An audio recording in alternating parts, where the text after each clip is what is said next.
When police finally broke down the door of apartment 102 in Fuzhou, China in February 2016, they expected to find a lead, maybe a clue, maybe a forwarding address. What they found was a room that had been sealed, curtains drawn. Every gap that could have let light in was covered with black tape, surveillance cameras that had been mounted in the corners, and connected to a laptop. And on the bed, a human-shaped form, wrapped in layer after layer of plastic. Officers unwrapped it. It was a decoy, a dummy. Stuffing and fabric formed into a rough human silhouette, placed there deliberately, positioned to look from a distance like a person sleeping in a bed. The real body was under the bed. When they brought it out and began to document what they had found, investigators counted the layers wrapped around it. Bed sheets, plastic film, activated carbon packed into the gaps, layer after layer, over and over. 75 layers in total. She had been there for 7 months.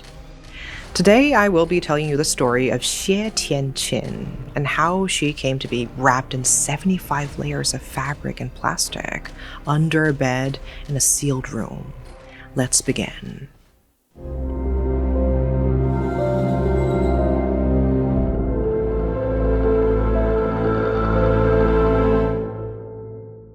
If you and your child spent years growing up on social media and experienced serious mental health struggles, you should hear this. Recently, a jury ordered Meta and YouTube to pay millions for their role in designing and promoting addictive platforms. They knew their apps could contribute to anxiety, depression, and body image issues, but didn't share those risks while prioritizing profits. The recent historic verdict underscores the consequences of those decisions. Now, Morgan & Morgan is stepping up to hold these platforms accountable for the harm they caused. Click the link in my bio to take a short quiz, and you may be entitled to a potential recovery of over $1,000.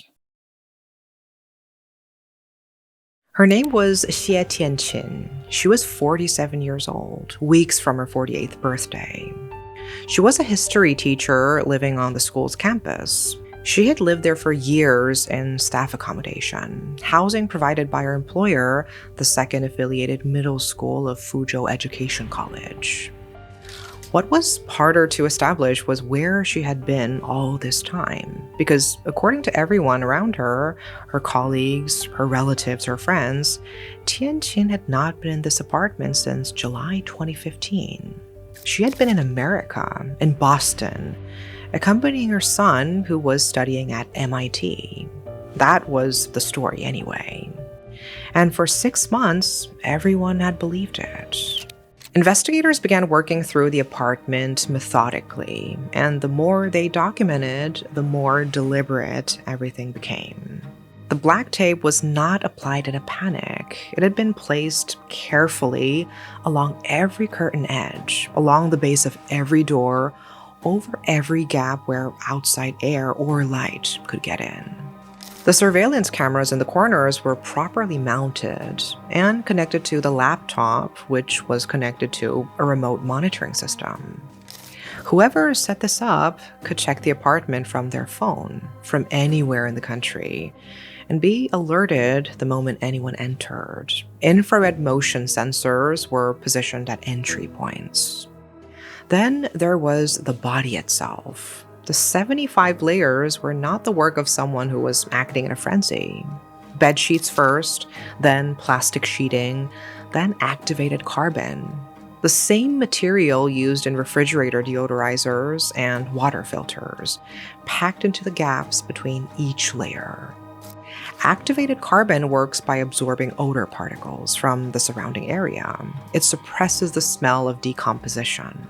Someone had really done their research. Someone had sourced enough activated carbon to wrap into 75 layers. Someone had then done the wrapping slowly and repeatedly until the body was so completely enclosed that 7 months later, in a sealed room with no airflow, it was still preserved enough to be identified. The police pulled Alipay transaction records showing deliveries to the apartment. Alipay is China's dominant digital payment platform, every purchase logged, time-stamped, and traceable. What came back told a story that spanned weeks. At the end of June 2015, someone had placed a series of online orders: knives, a meat cleaver, a scalpel, waterproof cloths, plastic sheeting, isolation suits, doctor and nurse uniforms, not in one go. These orders were placed at different times over a period of several days. Then, from July 12th through 23rd, more orders. Activated carbon, 34 separate purchases, plastic film, 19 more. The surveillance cameras, the motion sensors, 2 separate shopping phases. At first, before July 10th, preparing for the act itself. The second, after July 10th, for what came after.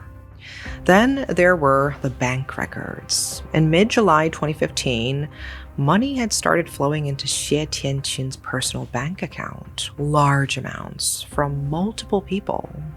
Her maternal uncle had sent 560,000 yuan. 5 of her late husband's personal friends had sent a combined 610,000 yuan. Her sister had sent 200,000 yuan. Another relative had sent 70,000 yuan. So in total, 1.44 million yuan, worth roughly $200,000, entered her account. Investigators started interviewing the relatives who had sent the money, and the picture that emerged was an elaborate fiction, constructed and maintained for over 6 months. Starting shortly before the first deposits, messages had gone out to relatives, to colleagues, to friends. Tianqin's son was going to MIT, one of the most famous universities in the world. He was leaving July 25th, and his mother was going with him to help him settle. So they would be out of contact for a while. After all, establishing a life abroad takes time. Her son, Wu Xieyu, was 20 years old. He was not going to MIT, and he would never set foot in Boston.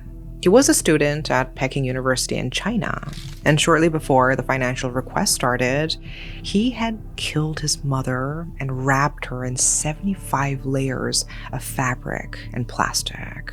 After seeing that he was able to get money this way, he sent messages with reasons his mother needed more.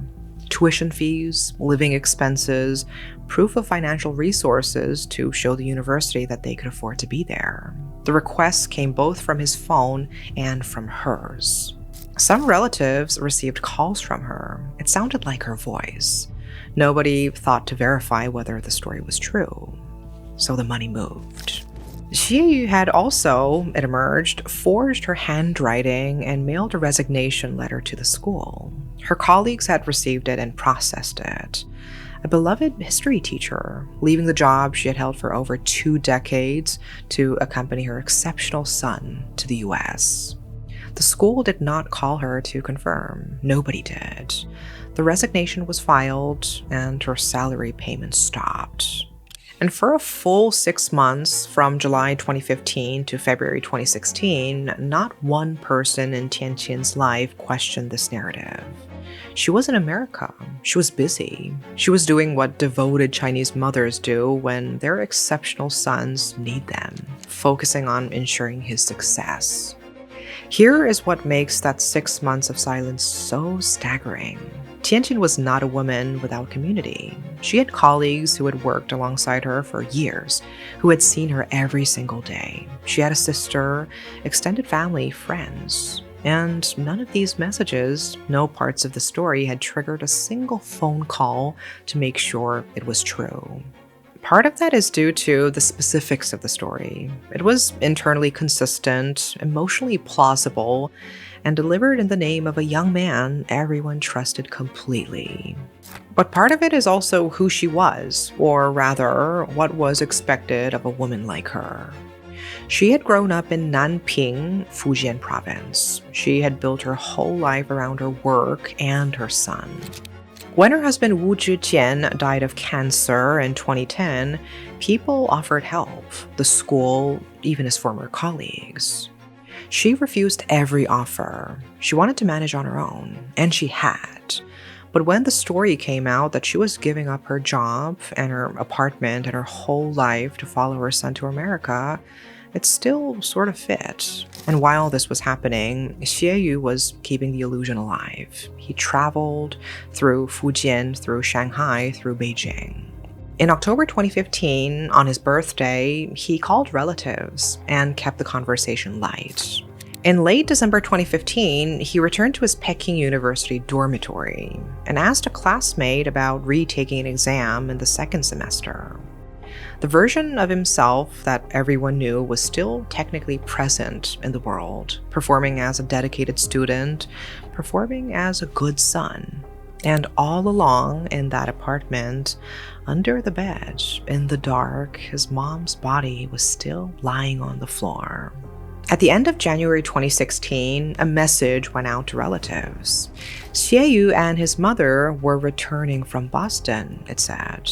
They would arrive on February 6th at Putian Railway Station in Fujian. Could someone meet them at the station?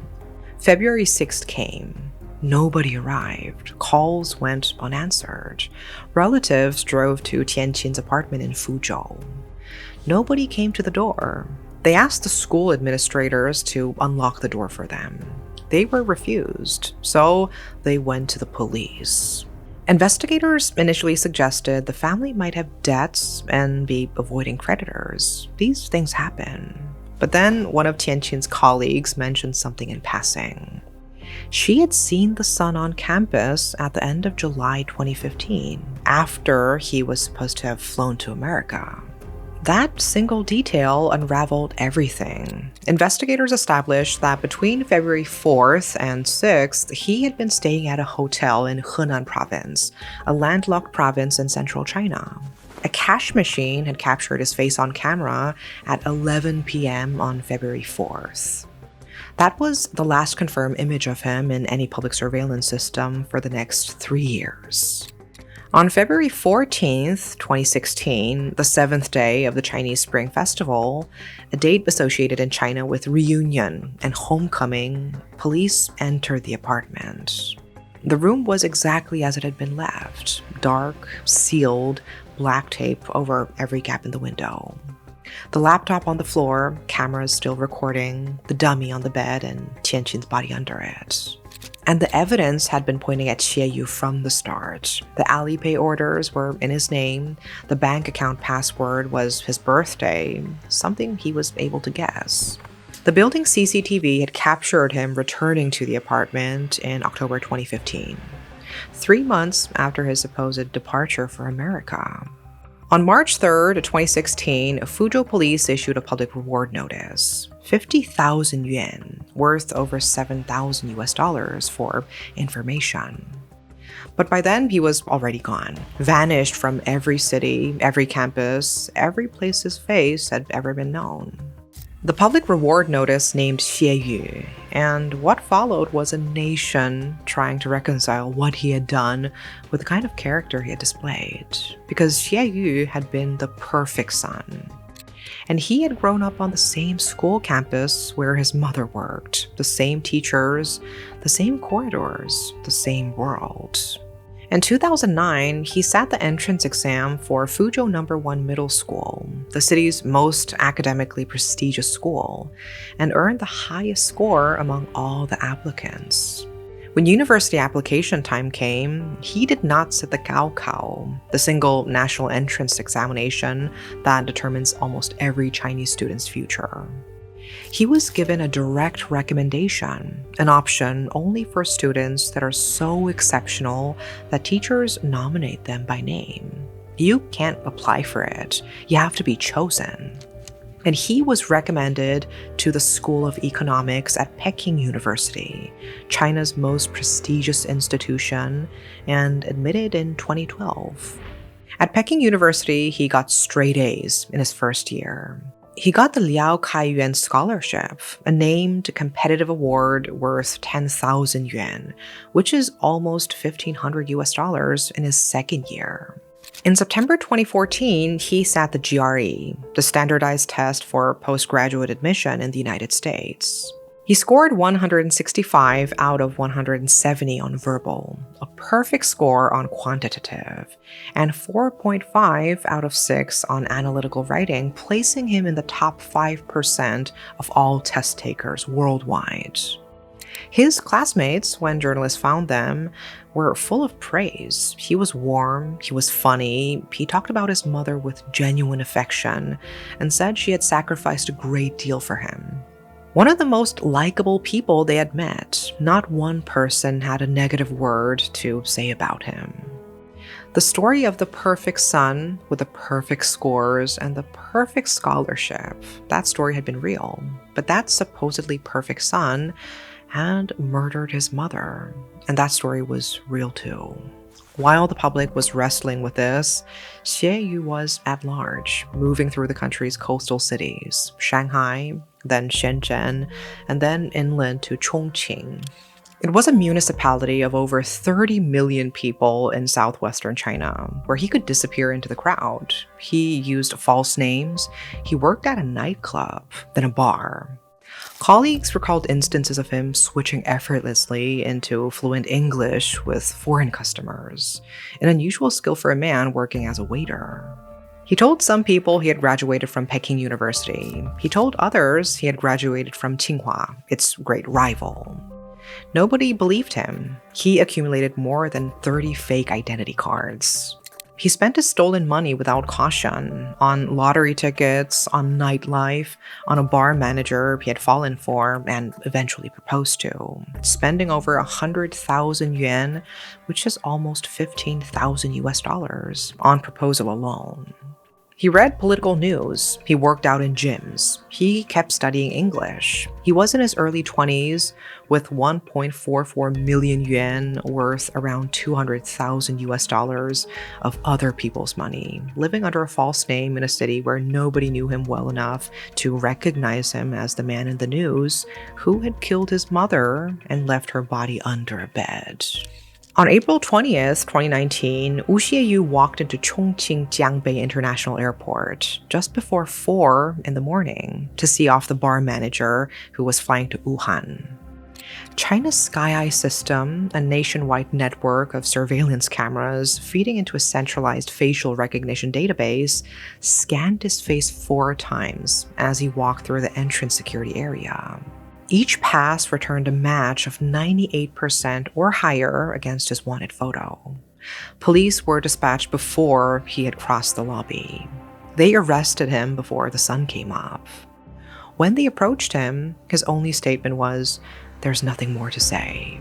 Xie Yu stood trial at the Fuzhou Intermediate People's Court on December 24th, 2020. He admitted to everything, and then, for the first time, he explained himself. His father's death in 2010, he said, had broken something in him that never healed. He became profoundly pessimistic, wary in a way he couldn't explain to anyone. He had thoughts of ending his own life, not once, but repeatedly for years.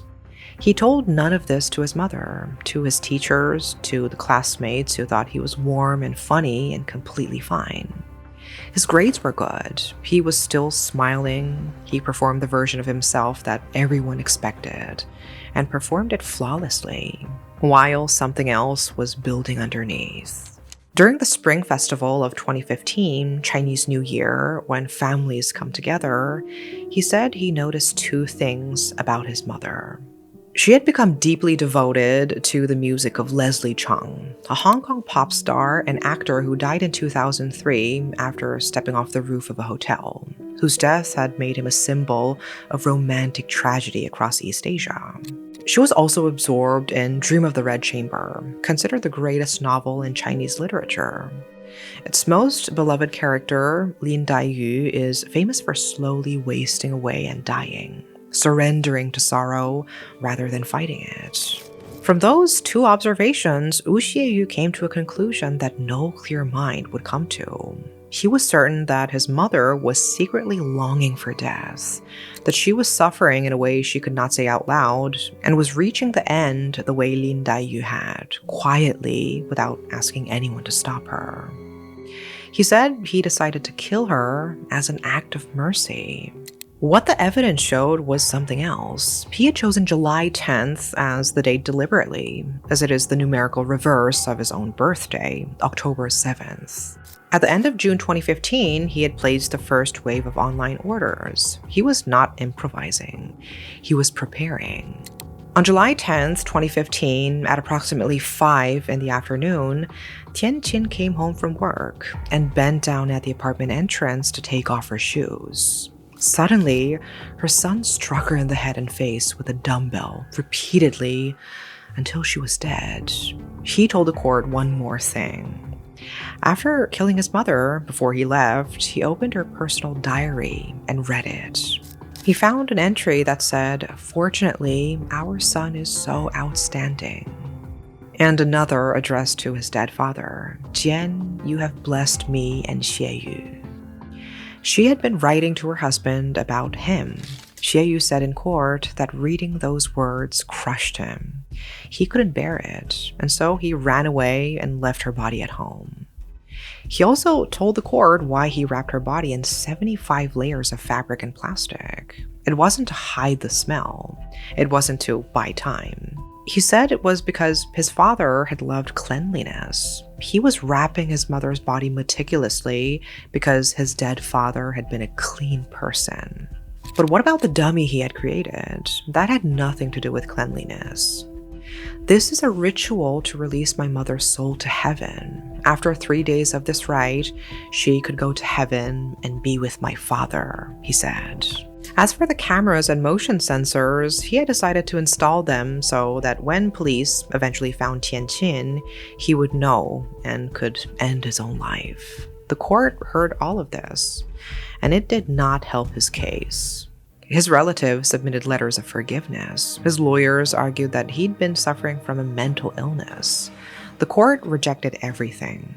The defense of lost control cannot survive a timeline that shows you ordering materials 3 weeks before the act, wrapping a body 75 times, fabricating a story for 6 months, and then evading capture for years using multiple fake identities.